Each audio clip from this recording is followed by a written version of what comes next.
লাগছিল। আর এবারে না একটা মজার কাণ্ড হয়েছে। কি কাণ্ড চলো তোমাদের বলি। আচ্ছা, বাইরে না হয়েছিল দেখো স্টলে ফুচকার চাট, তো আমি তো ওটা খেতেই ব্যস্ত ছিলাম।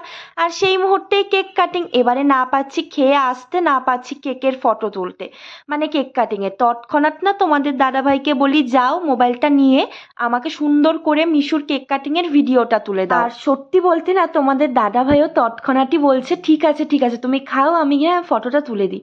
তো এটাই হলো মজার কাণ্ড, মানে যখনই গিয়েছি তখনই। আর দেখো বাচ্চারা না কেক কাটি মানে কেক সামনে থাকলে সত্যি সত্যি বলছি মানে একদম পুরো মানে বাচ্চামি যাকে বলে, তো ওকে না দেখে আমার সত্যি ছোটবেলাকার কথাও মনে পড়ে গেল জানো। আর দেখো এখানে সুন্দর করে একটা কেক কাটিং হয়ে গেল। আর এবারে না আমরা বসবো রাতের ডিনারে।